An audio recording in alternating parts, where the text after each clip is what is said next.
diam dalam bait-Mu, menikmati kasih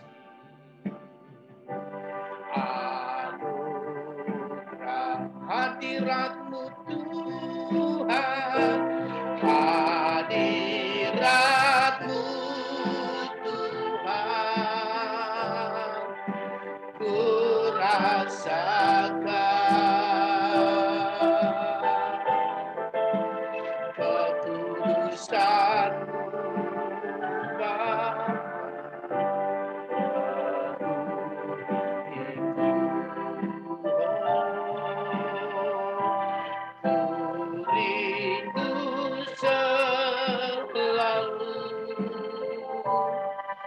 Diam dalam bait-Mu,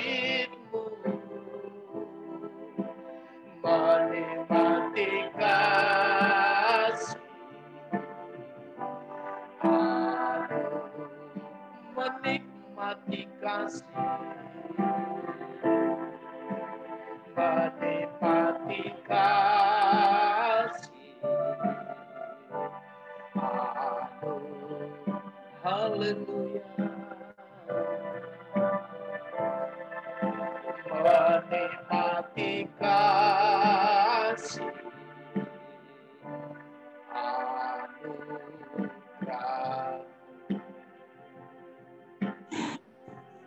Saudara-saudara kekasih, mari kita berdoa.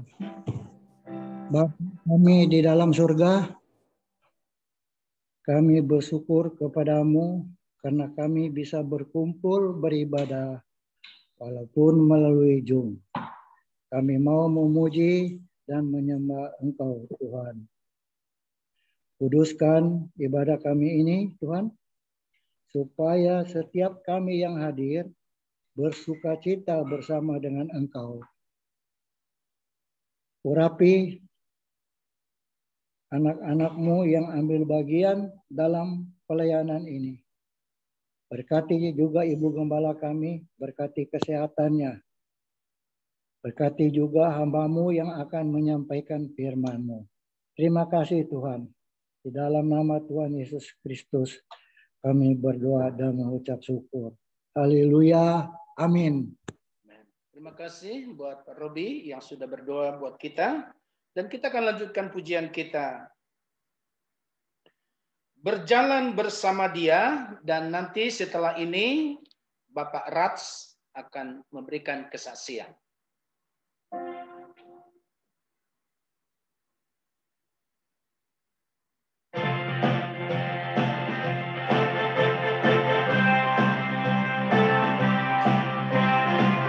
Kita boleh tepuk tangan ya, haleluya. Bersama Dia ku tak takut, berjalan bersama Dia ku sentosa, ku tak takut bahaya selamanya, ku yakin ku tak sendiri, Yesus berjalan bersama Dia, haleluya. Jalan bersama Dia ku tak takut, berjalan bersama Dia ku sentosa, ku tak takut bahaya selamanya, ku yakin ku tak sendiri, Yesus beserta. Oh, nyanyi bagi Yesus, soraklah haleluya. Nyanyi bagi Yesus, soraklah haleluya. Oh, nyanyi bagi Yesus, soraklah haleluya. Ku yakin ku tak sendiri, Yesus beserta. Sekali lagi, berjalan bersama Dia, bersama Dia ku tak takut, berjalan bersama Dia ku sentosa.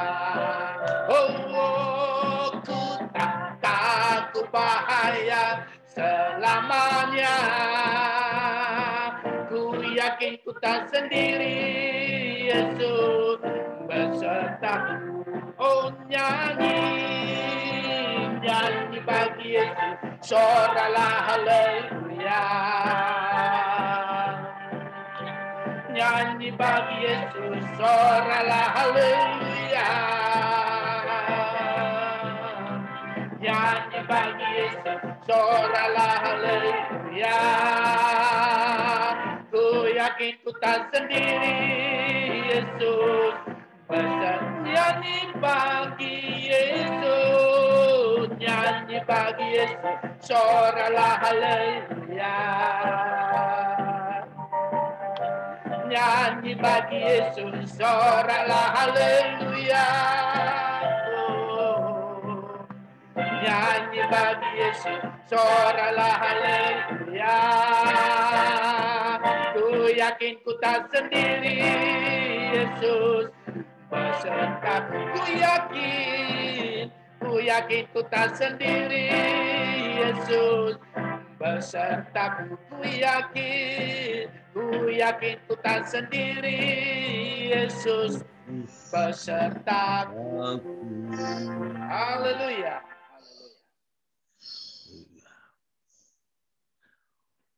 Haleluya.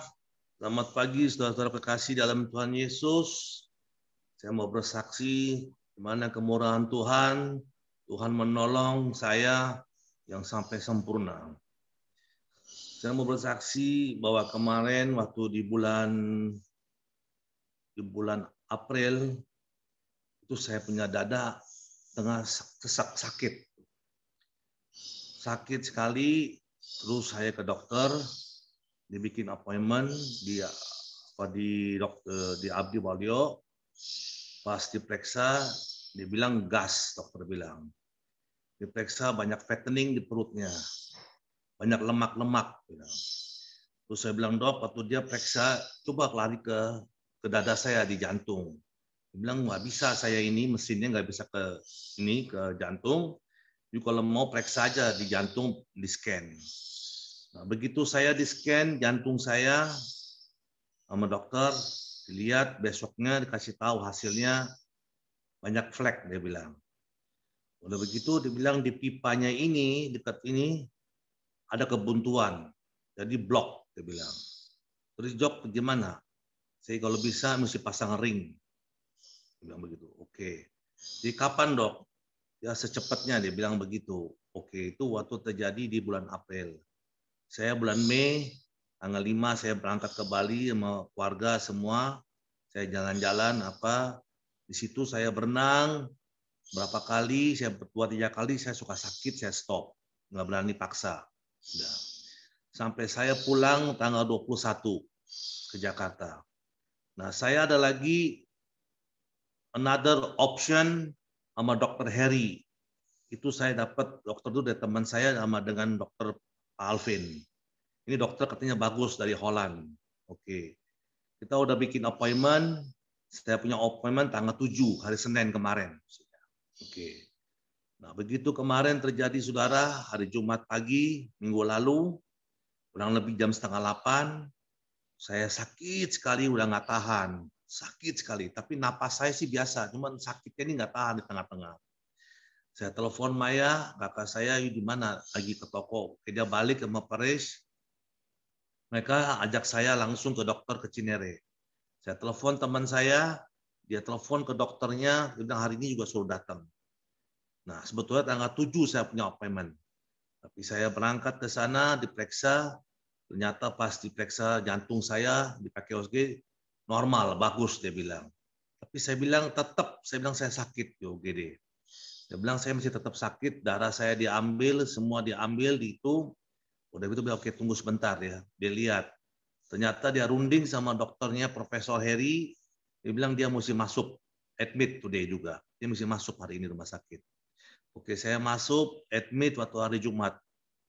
Waktu hari Jumat saya udah masuk di rumah sakit kurang lebih jam 6:30 malam. Suster datang ke kamar saya. Dia bilang, "Pak, Bapak jangan turun dari tempat tidur." Kenapa, Bu? Kenapa saya nggak boleh ke toilet, nggak bisa jalan? Nggak boleh.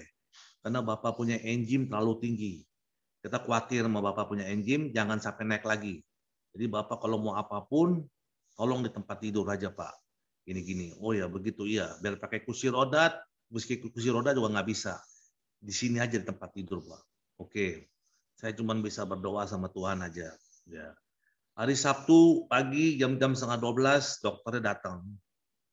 Datang ke kamar, dia ngomong good morning, hello, how are you, udah gitu-gitu, dia lihat tangan saya, oke, saya bakal ambil kateter ya di tangan you ya, oke, nggak apa-apa dok, apa jangan pikir ya, oke, jam 11:30, jam 12 saya suruh turun ke bawah, ke lantai 2, masuk ke ruangan kateter itu. Ruangan kateter ada berapa dokter di situ, ada 2 dokter sama yang lainnya, dia punya timnya, itu ditidurin saya, langsung sama dia, diberes-beresin, dia suntik pakai itu, dia bilang di kateter di paha saya, bukan di tangan, akhirnya di paha saya dia suntik, karena lebih cepat dia bilang. Nah disitulah waktu dia inogram dia lihat gitu semua, gitu. Ternyata saya dapat kesumbatan 90%. Dia pasang ring di situ. Ada lagi dekat tikungan dia bilang almost 100%. Gitu. Dia pasang belun di situ. Jadi saudara dia pasangin saya 1 ring, 2 belun, sama 1 lagi belun dia pasang yang buat pecah. Jadi biar obatnya pecah begitu. Udah begitu 1:30 saya punya kateter semua beres dalam 1 jam. Tapi saya sadar, ingat tahu semua gitu. Udah begitu dia langsung saya punya suntikan apa yang di paha dicabut, dia tempelin apa nggak tahu apa. Dia bilang jam 6 sampai 6 jam jangan bergerak, 6 jam kaki saya jangan boleh bergerak. Oke. Ya puji Tuhan dengan kemurahan Tuhan, jam 8 malam hari Sabtu itu kaki saya bisa bergerak, bisa ke toilet, bisa kemanapun juga. Nah, saya mengucap syukur bahwa Tuhan tuh tolong sama anak-anaknya saudara. Asal kita semua kesandar kepada Tuhan, kita berdoa aja sama Tuhan, Tuhan pasti tolong. Langsung dokter bilang hari Senin kamu boleh pulang, kamu nggak apa-apa. Bok boleh ke kantor, boleh. Hari Selasanya kamu ke kantor nggak apa-apa, boleh kerjanya gitu, biasa-biasa aja gitu. Ya sampai sekarang puji Tuhan, saya dipulihkan nama Tuhan, saya mengucap syukur sama saudara-saudara yang mendoakan saya, semua karena Tuhan yang akan membalas berlimpah-limpahnya. Itulah kesaksian saya yang Tuhan pulihkan kepada kami semua. Haleluya. Amin.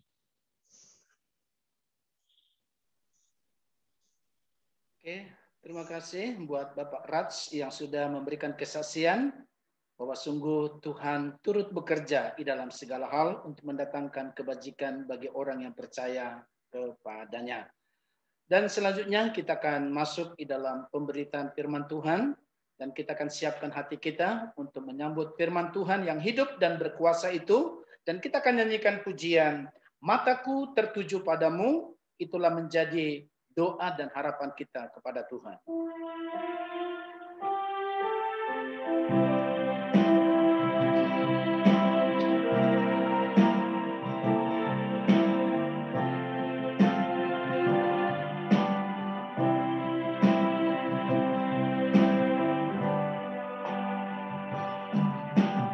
Mataku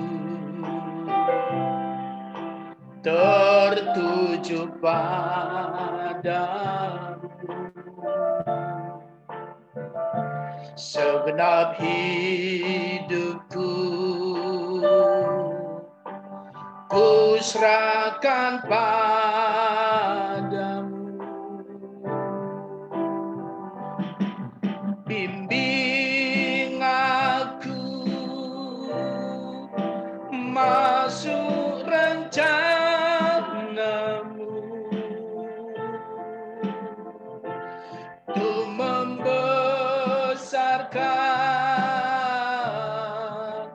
kerajaanmu. Ku mau mengikuti kehendak-Mu ya Bapa. Ku mau selalu menyenangkan hati-Mu. Ku mau mengikuti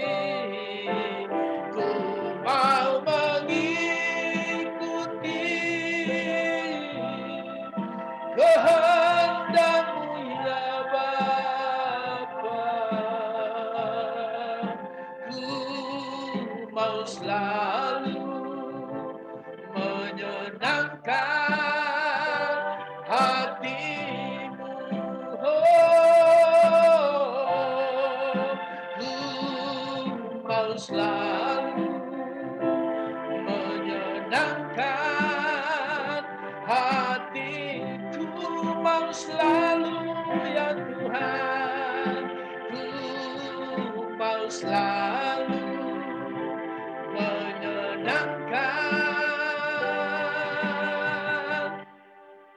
hatimu.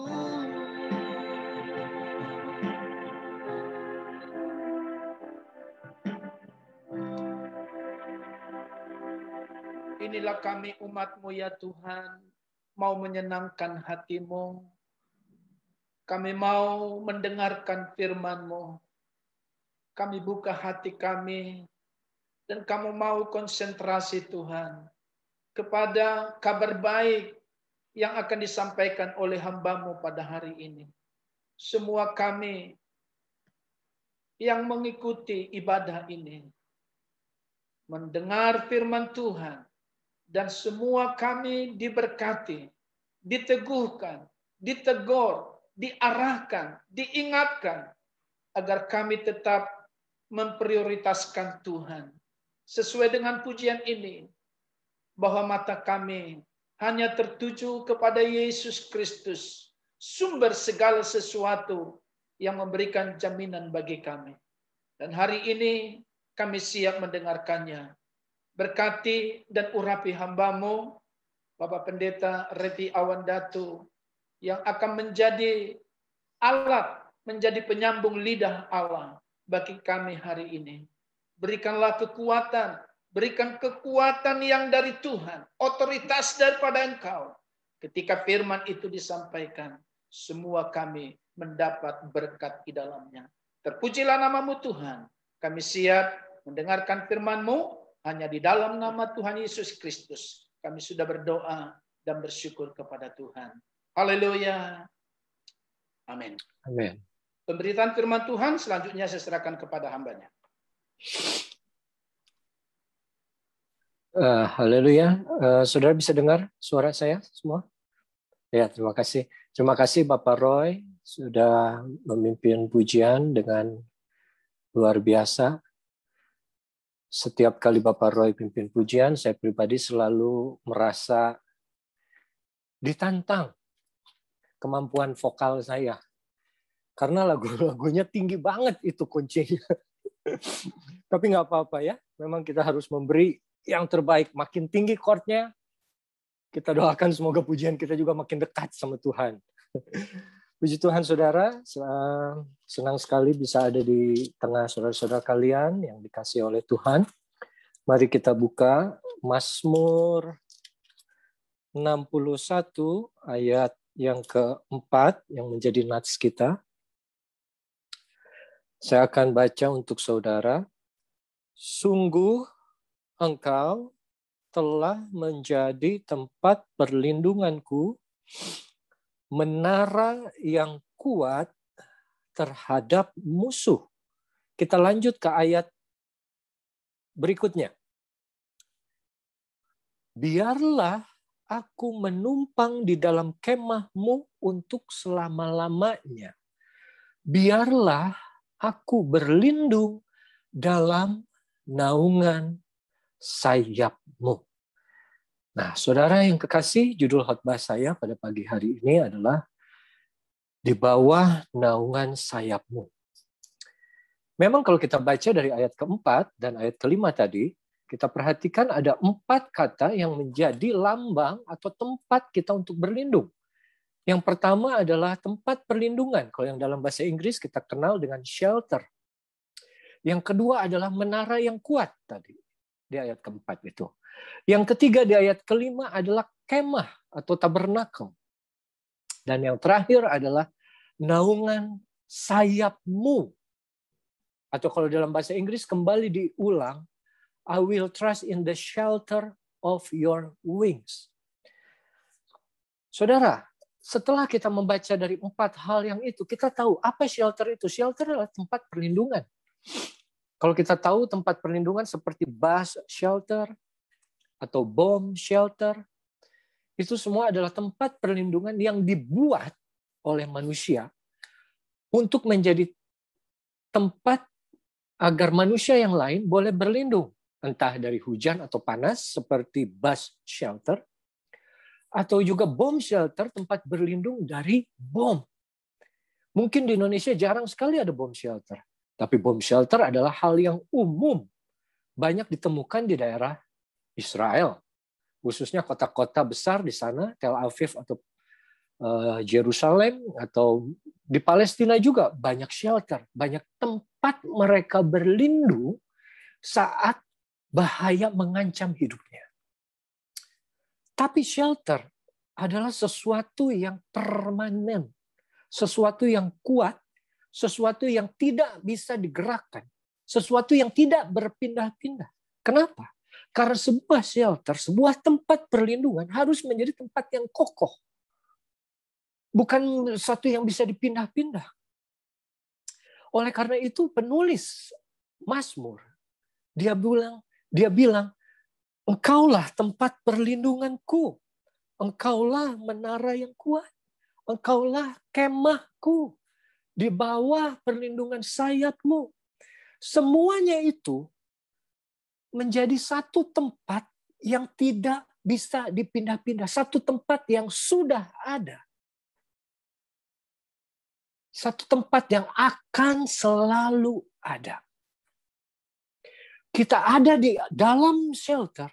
Dan kita keluar setelah tidak ada bahaya, shelter itu akan tetap ada. Shelter itu tidak bergerak. Shelter itu tidak datang kepada kita. Saat kita dalam bahaya, apakah kita menunggu tempat perlindungan itu datang, bomb shelter itu? No. Kita yang lari kepada tempat perlindungan itu. Saat kita dalam bahaya, kita mau lari ke menara yang kuat itu. Kita datang kepada menara itu. Bukan menara itu yang datang sama kita. Sampai Daud bilang di ayat berikutnya, biarlah aku menumpang di dalam kemahmu, tempat kediamanmu, tabernakelmu, di mana engkau berada. Aku ingin tinggal di situ. Apa arti tabernakelnya datang ke Daud? Tidak. Tabernakel sudah ada sebelum Daud lahir. Tabernakel akan tetap ada dalam bentuk bait Allah setelah Daud mati. Tapi Daud yang harus pergi ke tabernakel itu. Bagian yang terakhir juga tadi, ayat kelima. Biarlah aku berlindung dalam naungan sayapmu. Penggambaran bahwa Allah adalah sebuah kekuatan yang digambarkan dalam seekor burung Raja Wali. Di mana kalimat naungan sayapmu dituliskan berulang-ulang dalam kitab Mazmur. Lebih dari 10 kali. Aku ingin berada di dalam naungan sayapmu. Aku ingin berada di bawah naungan sayapmu. Jadikanlah aku biji matamu. Biarkan aku berlindung di bawah naungan sayapmu. Tapi itu semua, catat saudara. Itu semua. Tempat perlindungan. Menara yang kuat. Tabernakel. Naungan sayapnya, itu harus kita yang pergi datang kepada tempat-tempat tersebut. Oleh karena itu, pagi ini kita mau belajar satu hal dari satu tokoh yang namanya Rut. Rut, saya coba kita tidak perlu buka supaya mempercepat pembacaan firman Tuhan. Rut kita tahu, saudara. Dia menantu dari Naomi. Saat Naomi mengalami kesulitan di Bethlehem, ada kelaparan di Bethlehem. Mereka sekeluarga Elimelech, Naomi dan kedua anaknya pergi ke Moab. Dan di sana Rut ketemu, baru menjadi menantu dari Naomi dan Elimelech. Mereka pergi meninggalkan Bethlehem, yang artinya rumah roti. Di mana ada roti, roti selalu gambaran dari firman Tuhan. Dan firman Tuhan adalah sesuatu yang membuat kita hidup. Yesus sendiri bicara manusia hidup bukan hanya dari roti saja, tapi dari setiap firman yang keluar dari mulut Allah. Tapi saat ada kesulitan, kelaparan, Elimelech dan Naomi pergi meninggalkan rumah roti itu dan ke Moab. mengharapkan di sana mereka mendapatkan apa yang mereka inginkan, yaitu makanan jasmani. Tapi mereka lupa mereka sudah meninggalkan makanan yang seharusnya mereka nomor satukan, yaitu firman Tuhan. Dan singkat cerita, kita tahu setelah di Moab, Elimelech mati. Kedua anaknya mati. Sisanya siapa, saudara? Cuma Naomi dengan dua menantunya, Orpa dan Ruth. Naomi suruh pergi dua anaknya kembali. Tapi dua-duanya tidak mau. Naomi suruh pergi lagi kembali. Sudah saja, engkau kembali. Kalian kembali ke orang tua kalian. Akhirnya hanya Ruth yang tetap mau ikut dengan Naomi. Dan mereka kembali ke Bethlehem. Kalau saudara masih ingat pelajaran mengenai Ruth. Ruth selalu gambaran dari kita, gambaran dari gereja Tuhan. Gambaran dari orang-orang yang pada awalnya tidak termasuk bangsa perjanjian. Tapi akhirnya diselamatkan, ditebus oleh Boas. Yang menjadi gambaran Kristus Yesus. Tapi tahukah saudara, saat Daud bilang, biarlah aku berlindung dalam naungan sayapmu. Kata-kata pertama berlindung dalam naungan sayapmu itu diucapkan oleh Boas dalam Alkitab. Diucapkan kedua oleh Ruth dalam kitab Ruth yang sebentar kita belajar. Pada akhirnya kita tahu Ruth mendapat perlindungan dari Boas. Tapi yang kita mau belajar, hal pertama, kalau kita mau mendapat perlindungan dari Allah, atau dari Yesus yang digambarkan oleh Boas dalam cerita ini, kita harus mau kembali, datang, kembali, pulang ke rumah roti itu yang pernah kita tinggalkan, Bethlehem itu. Saat itu belum ada Yerusalem. Yerusalem belum jadi milik orang Israel. Yerusalem belum sepenuhnya direbut oleh bangsa Israel. Sampai akhirnya Daud nanti. Tapi Bethlehem, tempat di mana ada Boas, di mana ada roti itu, di mana ada gambaran Yesus itu tinggal. Mereka kembali ke situ. Naomi kembali ke tempat asalnya Bethlehem. Ruth pergi ke tempat yang baru, yang asing. Tapi tanpa dia sadari, di tempat yang asing itu, dia menemui, dia akan mendapatkan sang penebus. Kalau saudara mau cari penebus, saudara mau cari perlindungan, saudara harus cari ke tempat di mana sang pelindung itu berada. Tempat di mana penebus itu berada. Tempat di mana Yesus itu berada. Tadi pujian kita naikkan, hadirat-Mu Tuhan, ku rasakan. Kehadirat Tuhan akan selalu ada di mana Tuhan hadir. Kalau Tuhan tidak hadir, tidak ada yang namanya hadirat Tuhan. Tuhan hadir di mana? Kita belajar. Yesus berkata, 2-3 orang berkumpul dalam namaku, aku ada di tengah-tengah mereka. Yesus hadir di mana? Yesus hadir ada di tengah-tengah gereja Tuhan. Gereja Tuhan adalah kita, saya dan saudara semua yang ada di sini, yang sedang mendengarkan firman Tuhan. Kumpulan orang yang percaya. Ya, kita tidak bisa menikmati privilege untuk berkumpul bersama secara fisik dalam satu gedung yang kita sebut gereja atau tempat ibadah. Tapi gereja yang sesungguhnya adalah kumpulan orang-orang yang percaya di mana kita satu hati, satu jiwa, satu pikiran, hanya tertuju kepada Tuhan yang tadi lagu bilang. Mataku tertuju kepadamu. Di situ Tuhan hadir. Di situ ada hadirat Tuhan. Dan di situ juga yang tempat yang kita harus pergi. Fellowship, berkumpul bersama orang-orang seiman. Karena di sana ada Tuhan. Di situ ada hadirat Tuhan. Di mana ada hadirat Tuhan, di situ akan ada pertolongan dan perlindungan dari Dia. Dan Ruth ikut dengan Naomi. Datang ke Bethlehem. Datang ke rumah roti itu. Pada musim menuai disebutnya. Untuk menikmati kembali jelai gandum yang sudah lama mereka tidak pernah rasakan. Coba cek hati saudara. Cek diri saudara saat ini. Di mana saudara? Apakah saudara masih ada di Bethlehem? Atau saudara sudah pergi meninggalkan Bethlehem? Saudara sudah ada di satu daerah yang namanya Moab. Yang tidak mengenal Tuhan. Yang bukan Tuhan yang mereka sembah. Gantungan mereka bukan kepada Tuhan. Perlindungan mereka, pengharapan mereka bukan kepada Tuhan Yesus.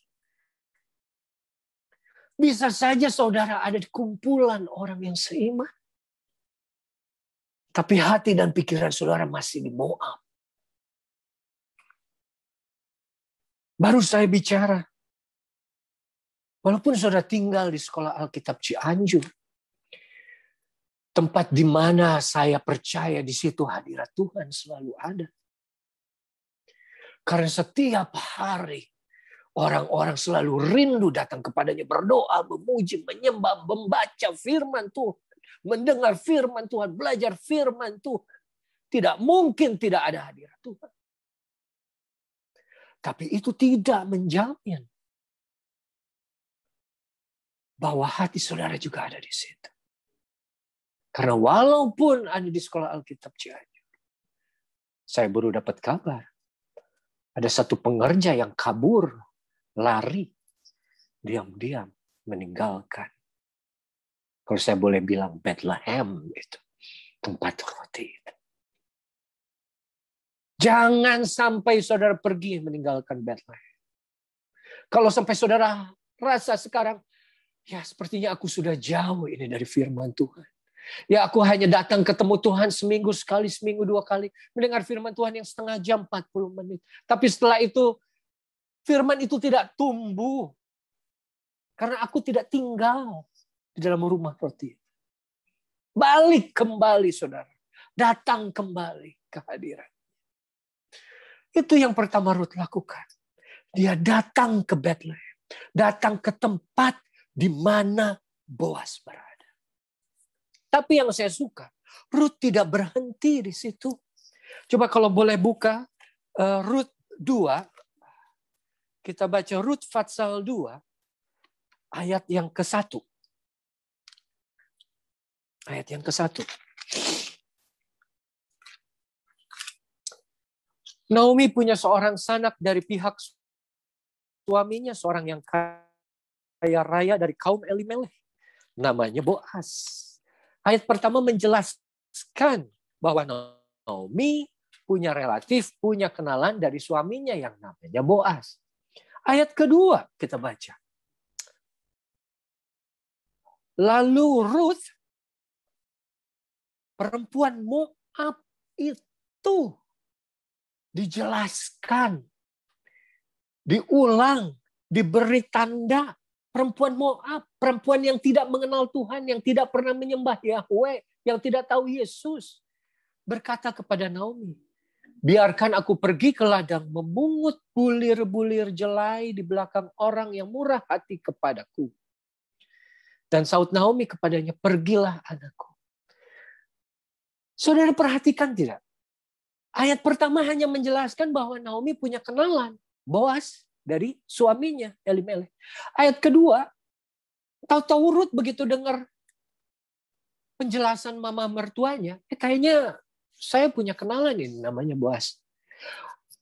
Naomi tidak bilang, coba kamu pergi ke sana. Coba kamu isi, kok cari lowongan kerja, siapa tahu ada kerjaan. Tidak. Tanpa disuruh, tanpa diminta, dia pergi. Biar saya yang kerja saja memungut bulir-bulir jelai di belakang orang-orang itu. Ruth orang yang berinisiatif. Ruth bukan orang yang pasif. Ruth orang yang aktif. Dia tidak berhenti ikut Naomi hanya sampai masuk ke kota Bethlehem itu. Tapi dia mau lebih jauh lagi. Dia mau terlibat di dalamnya. Dia tidak mau diam. Tidak cukup buat dia masuk ke Bethlehem. Tidak cukup buat dia untuk masuk ke rumah roti dan diam. Tapi dia mau melakukan sesuatu. Dia mau melayani. Dia mau bekerja. At least untuk mama mertuanya. Jadi dia bilang, biar saya yang pergi. Saya yang pungut itu jelai. Saya datang ke ladang orang yang ada. Memberi saya izin. Dan pendek cerita. Ruth pergi. Ruth pungut bulir jelai. Dan dia bekerja dengan rajin sekali. Sampai akhirnya Boas sang pemilik ladang datang. Dan dia bertanya kepada pegawainya, siapa itu? Oh, itu Ruth, tuanku. Menantu dari Naomi. Orang Moab. Dia datang ke sini. Dia bekerja dengan rajin loh. Dia memungut jelai dari pagi sampai petang hari. Tidak berhenti-henti. Kaget Boas. Dan langsung Boas bicara kepada dia. Boas langsung bicara kepada Ruth. Dan Boas bilang, kamu tidak perlu lagi cari memungut jelai dari ladang orang lain. Pungutlah jelai dari ladangku saja. Kamu ikuti pengerja-pengerja perempuan itu. Aku akan beritahu pengerja yang lelaki untuk tidak mengganggu kamu. Kalau kamu haus, ambillah minum dari tempayan itu. Dan saat Ruth mendengar kata-kata Boas seperti itu, dia terus sungkur menyembah muka rata dengan tanah dan bilang, Tuanku, apa yang aku lakukan sehingga aku menerima belas kasihan-Mu? Sesungguhnya, jawaban Boas yang bikin saya terkejut. Boas memberikan perlindungan, jaminan, bahwa kamu boleh bekerja. Kamu boleh ambil dari ladangku. Keamanan kamu terjamin. Minummu aku juga jamin. Pokoknya makan minum kamu tidak akan kekurangan. Bukan karena dia rajin. Tapi kalau kita mau baca, saudara, sebentar. Ayat 10 coba. Rut 2 ayat 10. Ulang sedikit ya. Ini karena terlalu bagus kalau untuk saya tidak kutip. Lalu Rut sujud menyembah dengan muka sampai ke tanah dan berkata, mengapa aku mendapat belas kasihan daripadamu? Sehingga Tuhan memperkenalkan aku, padahal aku ini seorang yang asing. Seorang yang dianggap, maaf, anjing. Kalau oleh orang Ibrani saat itu. Tapi ayat 11. Jawaban Boas. Boas menjawab, telah dikabarkan orang kepadaku dengan lengkap segala sesuatu yang engkau lakukan. Kepada siapa, saudara? Kepada mertuamu, Naomi, sesudah suamimu mati. Dan bagaimana kau meninggalkan ibu bapa, tanah kelahiran, dan pergi ke satu bangsa yang dahulu tidak engkau kenal. Kita garis bawahi, telah dikabarkan orang kepadaku dengan lengkap, tidak kurang, semua, segala sesuatu, apa yang engkau lakukan kepada mertuamu sesudah suamimu mati. Apa yang Ruth kerjakan kepada mertuanya Naomi di rumahnya saat tidak ada orang lain melihat, itu sampai ke telinga Boas. Segala macam perbuatan baik yang pernah kita lakukan, yang pernah kita kerjakan, yang mungkin tidak pernah dilihat orang, yang mungkin tidak dihargai orang, jangan pernah berhenti melakukannya, saudara.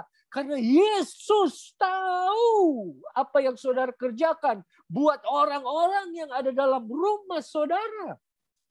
Ataupun kepada orang-orang yang tidak orang lain tahu. Tapi kabar itu sampai kepadanya. Lengkap semuanya apa yang kau lakukan. Apa yang kita lakukan terhadap orang yang serumah. Saat itu Ruth Orang satu rumah dia, hanya Naomi, hanya mertuanya. Tapi siapa orang yang ada dalam rumah saudara? Ada orang yang hanya mau berkelakuan baik, menolong, membantu apabila ada yang melihat. Ada orang yang melakukan kebaikan, setelah itu diposting di Facebook. Tuhan tidak perlu. Apa yang kita lakukan, jenis kebaikan apa yang kita berikan kepada orang di sekitar kita yang paling dekat. Keluarga kita. Khususnya saya, apa yang saya lakukan kepada ibu saya, ke istri saya, ke anak saya, ke pengerja saya. Tuhan tahu, Tuhan catat, karena itu semua sampai kepada Tuhan. Jangan takut, saudara. Jangan pernah berhenti berbuat baik. Hanya karena kita pikir tidak ada yang melihat, terus kita berhenti. Tuhan akan dengar itu pada saat Boas bisa tahu apa yang Ruth lakukan. Saat suaminya mati. Suaminya mati di mana? Saat masih di Moab. Ada orang yang bilang, menginterpretasikan bahwa itu Roh Kudus yang membisikkan ini kepada Boas. Tapi kalau Boas adalah gambaran Yesus, bukannya tidak mungkin memang Roh Kudus yang akan menjadi perantara kita, menyampaikan kepada Tuhan kita apa yang sudah kita perbuat selama ini. Dan ayat berikutnya, saudara. Saudara pikir hanya berhenti Tuhan tahu saja apa yang kita lakukan. Kebaikan apa yang Tuhan kita lakukan terhadap orang kita. Tuhan tahu dan sudah berhenti. Tidak. Kita baca Rut 2 ayat 12. Rut 2 ayat 12. Ayat berikutnya. Dan Tuhan, Boas menjawab, kiranya, bahasa Inggrisnya, tidak ada kiranya. Bahasa Inggris langsung, Tuhan membalas perbuatanmu itu. Kepadamu kiranya dikaruniakan upahmu apa? Sepenuhnya. Oleh siapa? Oleh Tuhan Allah Israel. Yang di bawah sayapnya, engkau apa? Datang berlindung. Haleluya. Boas menjatuhkan sebuah nubuatan kepada Ruth. Dia bilang, Tuhan tahu apa yang kamu lakukan. Tuhan akan balas segala perbuatanmu itu sepenuhnya, upahmu ada. Karena apa? Karena kamu datang berlindung di bawah sayapnya. Karena kamu datang dari Moab, dari luar, masuk ke Bethlehem. Karena Bethlehem ada di Israel. Dan Israel umat yang dikasihi Tuhan saat itu. Bangsa pilihan Tuhan. Biji mata Allah. Dan Allah hadir di tengah-tengah umatnya. Dia bilang, kamu sudah datang ke bawah naungan sayapnya. Nah, untuk mempersingkat, langsung kita maju ke hal yang berikutnya yang saya suka lagi. Ruth tidak berhenti. Hanya datang lagi masuk ke ladangnya Boas. Bekerja melayani di situ. Dan akhirnya bertemu dengan Boas. Tapi dia mau lebih dalam lagi. Sampai kita baca di Ruth ketiga. Sebentar, saudara, Ruth ketiga. Ayat yang kedua saja langsung. Naomi bilang, Boas itu kenalannya. Maka sekarang bukankah Boas yang pengerja-pengerjanya perempuan telah kau temani itu adalah sanak kita. Dia pada malam ini menampi jelai di tempat pengirikannya. Dia ada di tempat pengirikannya. Dia menampi jelai sendiri. Di tempat pengirikan. Saudara masih ingat ya? Tema dari beberapa bulan yang lalu adalah tempat pengirikan di mana Yesus sendiri yang menampi kita. Dan dia bekerja. Ayat yang ketiga, Rut 3 ayat ketiga. Maka mandilah dan beruraplah, pakai pakaian bagusmu, pergi tempat pengirikan itu, tapi jangan engkau ketahuan kepada orang itu sebelum ia selesai makan dan minum. Yang saya mau camkan, mandi, berurap, pakai pakaian bagus. Pesan dari Naomi kepada Rut. Engkau sekarang pergi datang menemui Boaz one on one. Temui dia secara pribadi. Temui dia di tempatnya. Temui dia, jangan sampai ada orang yang lihat kau datang. Jangan sampai ada orang yang lihat. Saat kita mau bertemu dengan Tuhan secara pribadi, ada di dalam hadiratnya. Untuk menikmati hadiratnya. Itu pengalaman, saudara. Hanya bisa kita rasakan secara pribadi. Dari sekian puluh orang yang mendengar firman Tuhan saat ini.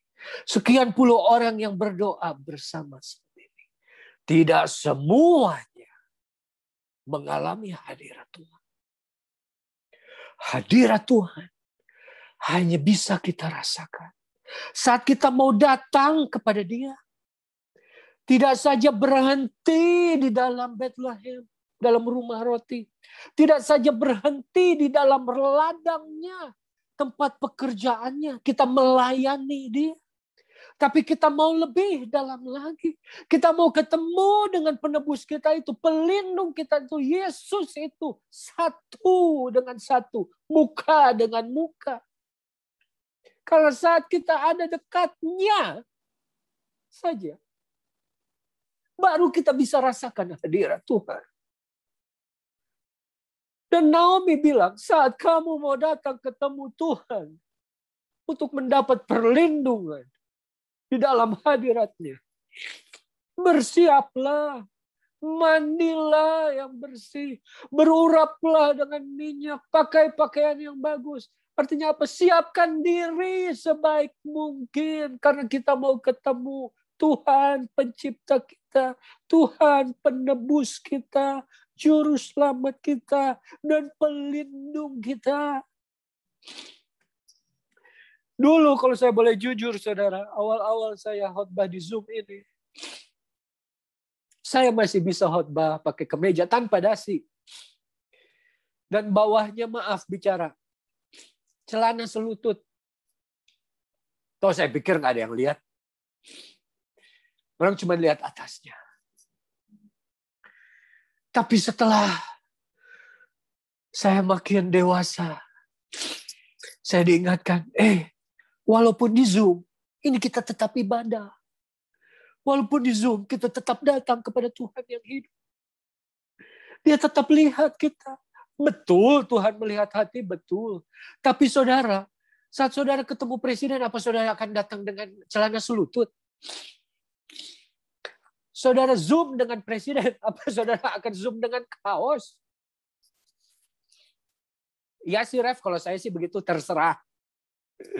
Kalau saat saya mau bertemu dengan Tuhan saya mau hadir, berada di dalam hadirat, saya mau berikan yang terbaik.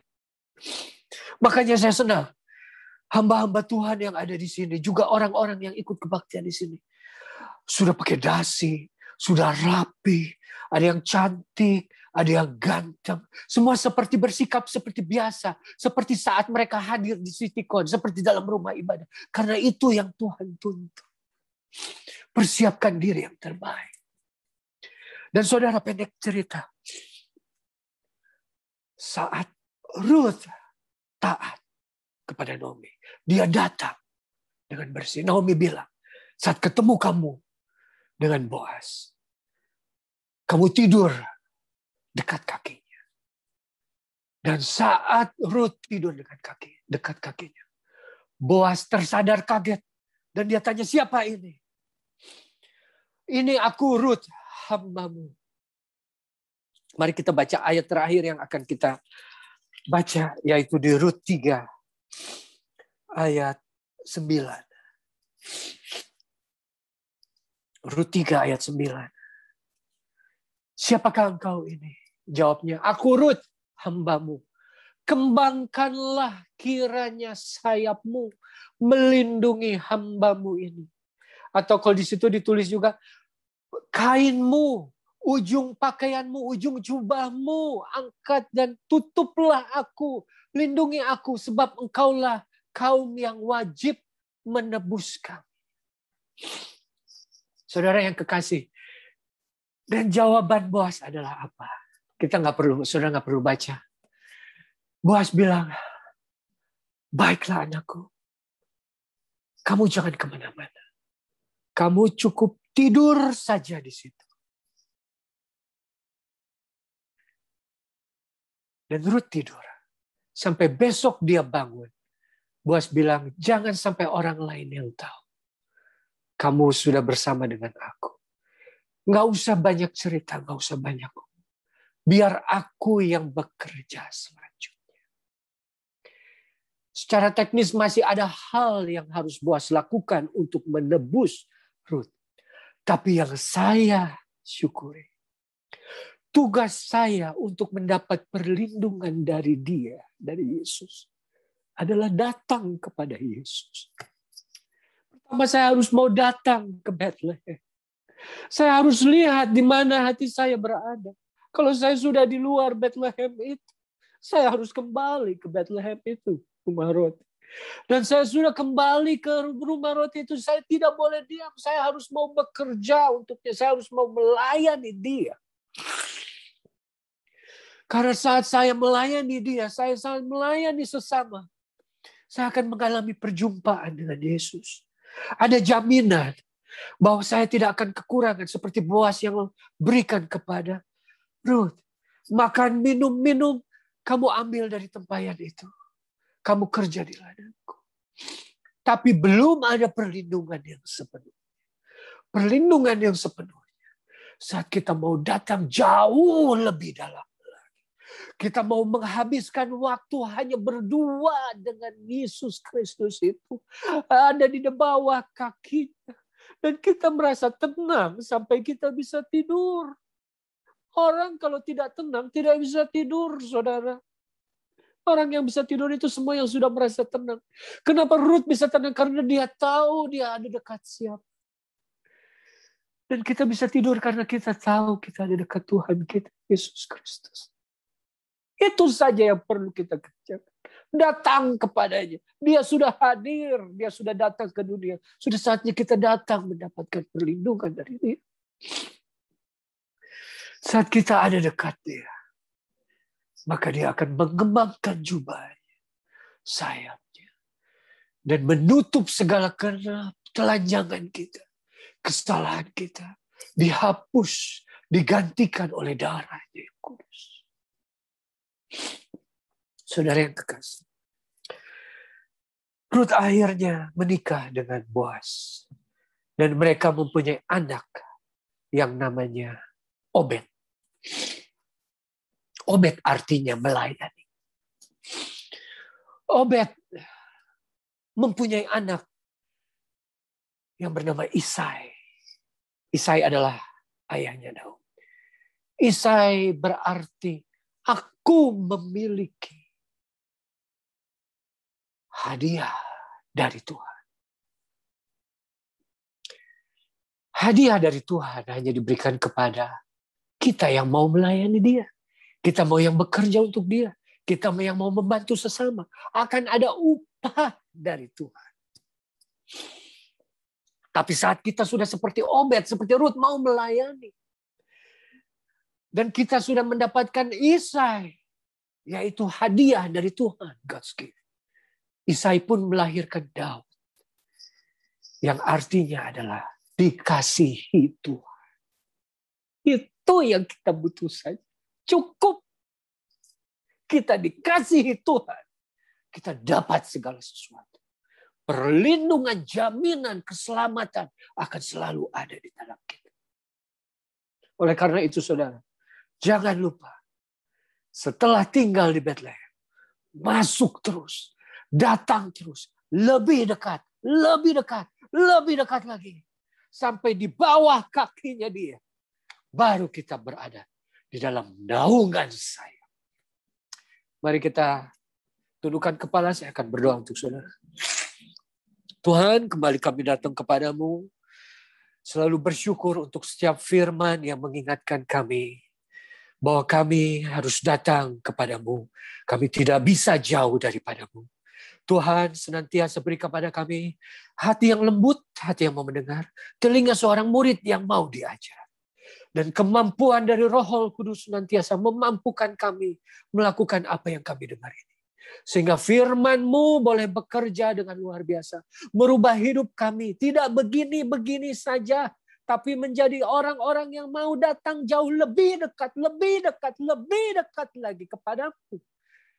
Sampai akhirnya kami semua berada dalam naungan sayap-Mu yang menjadi jaminan keselamatan bagi kami semua. Terima kasih Tuhan untuk jemaat AMS Citycon yang sudah Kau berkati selama ini. Yang sudah Kau pimpin, yang sudah Kau lindungi di bawah naungan sayap.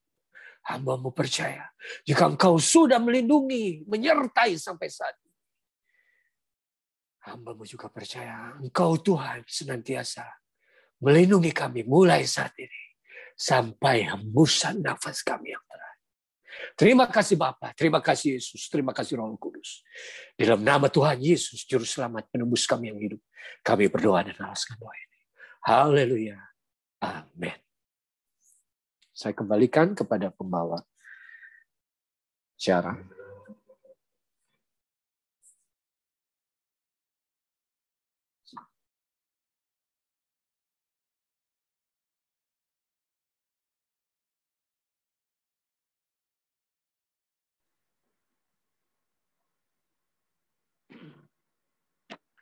Ya, terima kasih buat hambanya yang sudah melayani kita lewat firman Tuhan pada hari ini. Semua kita diberkati, diteguhkan, dan diingatkan bahwa sungguh kita akan tetap ada di dalam perlindungan sayapnya Tuhan. Terima kasih buat Bapak Pendeta Reviawan Datu, diberkati di dalam pelayanan dan keluarga, kiranya Tuhan Yesus memberkati. Dan selanjutnya kita akan dengarkan pengumuman yang akan disampaikan oleh Bapak Setiadi. Waktu selanjutnya berikan.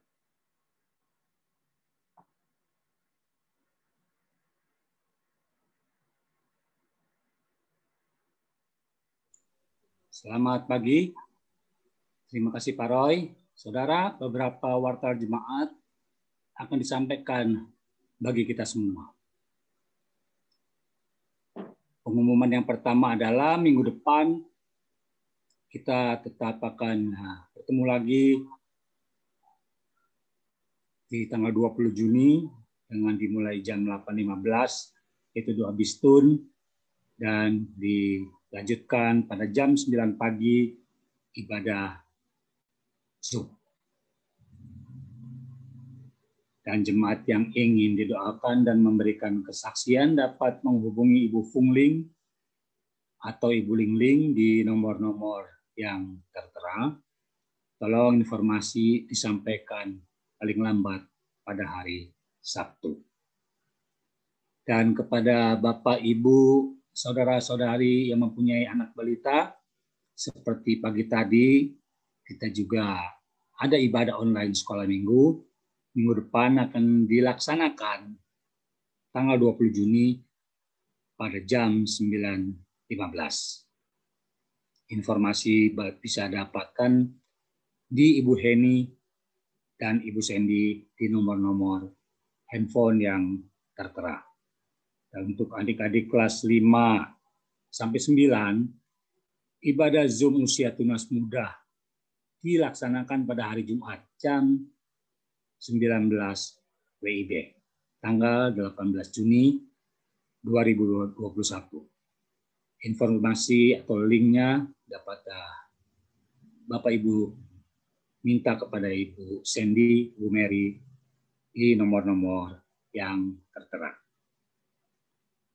Dan Bapak Pendeta Nemo Bahari akan memimpin ibadah Zoom Youth AMS pada hari Sabtu, jam 19.30 WIB, tanggal 19 Juni 2021. Informasi atau invitation silakan diminta kepada Ibu Fungling atau Ibu Lingling di nomor-nomor yang tertera. Dan saudara, kepada jemaat AWMS dihimbau untuk doa puasa bagi bangsa dan negara kita. Bagi gereja-gereja di Indonesia, penanganan COVID-19, dan juga bagi sekolah Alkitab Cianjur, serta persekutuan doa AMS. Saudara, tema khotbah bulan Juni 2021 ini oleh Ibu Gembala diberikan nama Tuhan Tempat Perlindungan. Terambil dari kitab Mazmur 61 ayat 4. Dan yang terakhir, kepada jemaat yang ingin memberikan persembahan atau kolekte, saudara bisa transfer ke rekening Yayasan Kabar Baik Cianjur, BCA 1830 738 882. Sekian pengumuman, saya kembalikan kepada Pak Roy. Oke. Terima kasih buat pengumuman yang disampaikan oleh Bapak Setiadi. Dan Bapak Ibu Saudara sekalian, kita akan akhiri ibadah Jum kita pada pagi hari ini. Dan kita akan nyanyikan pujian Hormati Yesus, Puji Immanuel.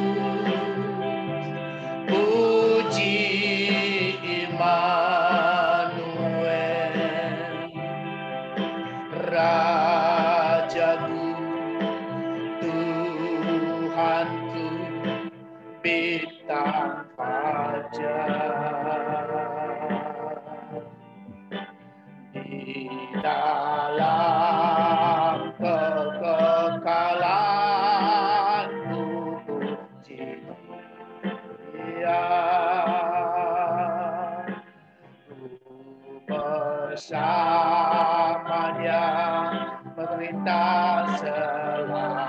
Sekali lagi, hormati Yesus, hormati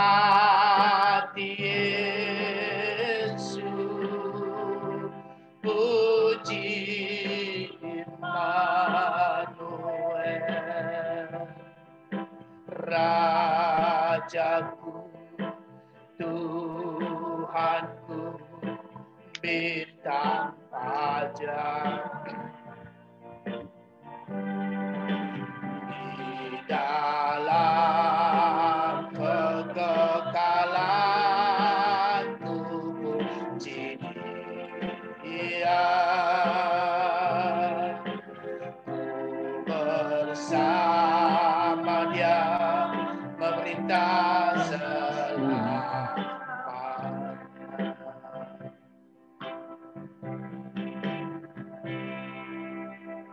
Sungguh kami memberi hormat dan pujian bagi Bapa di surga, di dalam nama Tuhan Yesus Kristus sebagai kepala gereja itu sendiri, yang sudah memberkati ibadah kami dari awal pertengahan sampai akhirnya. Pujian dan hormat hanya bagi-Mu sungguh ya Tuhan, dan terutama lewat berita firman Tuhan yang kami sudah dengar melalui hamba-Mu, kami sungguh diingatkan bahwa kami harus tetap yang datang berlindung di bawah sayap-Mu. Maka kami akan rasakan dan akan menikmati sepanjang perjalanan hidup kami di dalam dunia ini. Kami tetap ada di dalam naungan-Mu. Terima kasih, berkati hamba-Mu yang sudah melayani kami pada hari ini. Dan berkatilah ibadah kami, berkatilah anak-anak-Mu, berkatilah semua yang sudah ambil bagian di dalam pelayanan pada hari ini. Biarlah semua kami boleh tetap memberikan yang terbaik bagi nama Tuhan.